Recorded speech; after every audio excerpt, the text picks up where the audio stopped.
Sou o professor Jair Campos. Vamos falar um pouco sobre cálculo diferencial integral. Vamos falar nessa aula sobre integral indefinida. E vamos também resolver alguns exemplos bem simples, cujo objetivo é facilitar a compreensão deste conceito. Integral indefinida. Nós chamamos a integral de indefinida de uma função real f como uma primitiva de f. Então, quando nós estamos integrando uma função f de x de x, nós estamos querendo determinar uma função f de x, que nós chamamos de primitiva de f, mais uma constante. Essa primitiva nada mais é do que a antiderivada de f. E C é uma constante qualquer. Não precisa se preocupar com esse valor de C. Sempre você encontra a primitiva, aplicando a antiderivada, acrescenta um Czinho lá, sem problema. Não vamos preocupar com esse C nesse momento, não. Exemplos.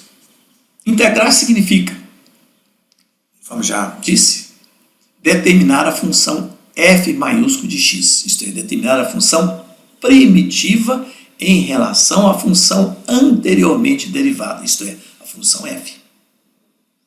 Lógico, para encontrar a primitiva, nós vamos seguir exatamente o caminho inverso da derivação. Vamos ver o exemplo A. Eu tenho aqui a função f de x igual a x ao quadrado. Recordando aqui, como é que eu derivo a função f?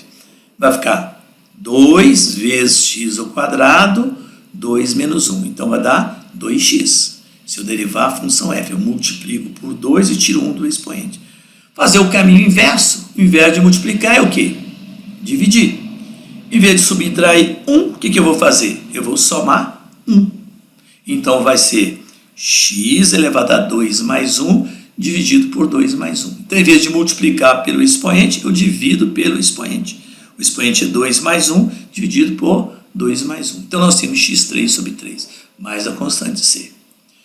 Vamos ver que o que nós dissemos anteriormente é válido. Por exemplo, eu tenho aqui a primitiva.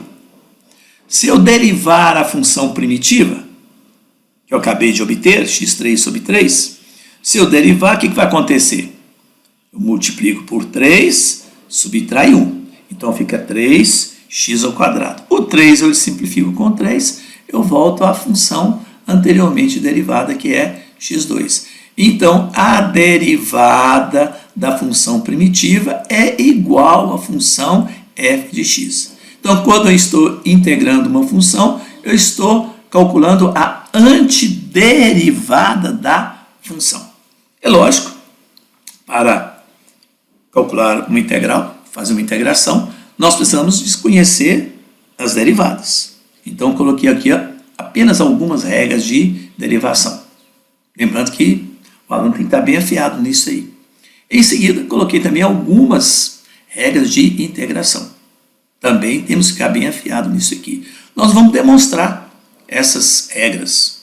Lembrando que no caso aqui das integração, algumas delas no terceiro grau, cálculo 1, cálculo 2, normalmente, sabendo nos cursos de matemática, se preocupa em se fazer essas demonstrações. É muito interessante. Então, vamos lá calcular.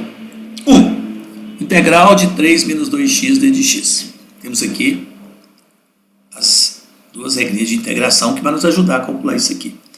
Integral da soma, a soma das integrais, integral da diferença, diferente das integrais. Então, vai ser o quê?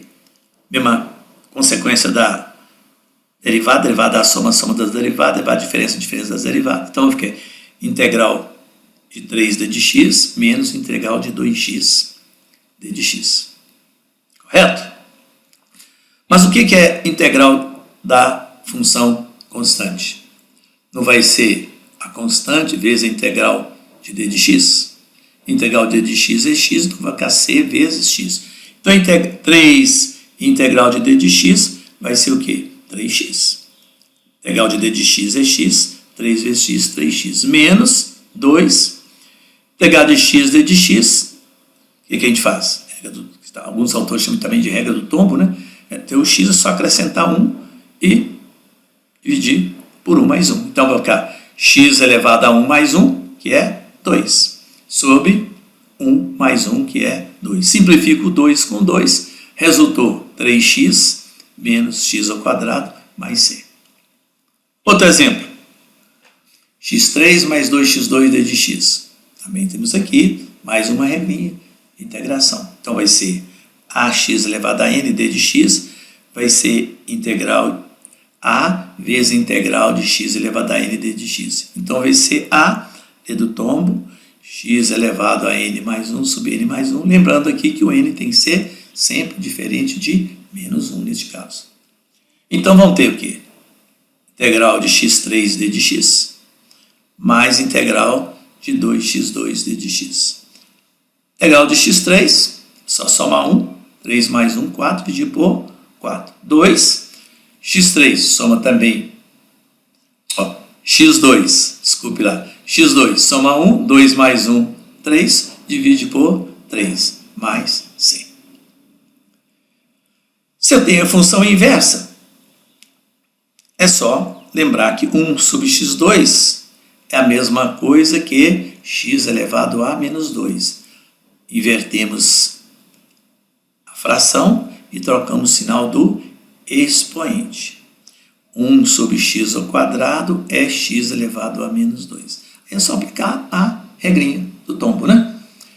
X elevado a menos 2 mais 1 sobre menos 2 mais 1. Então, x elevado a menos 1 sobre menos 2 mais 1 menos 1. Então, menos x elevado a menos 1. Então, fica menos x elevado a menos 1 é 1 sobre x. E o quarto, que é o exemplo mais interessante, onde nós vamos usar aí um artifício de cálculo, uma mudança de variável.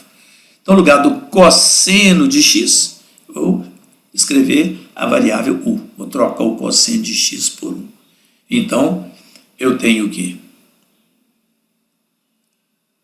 A derivada de u, d de u, vai ser o quê?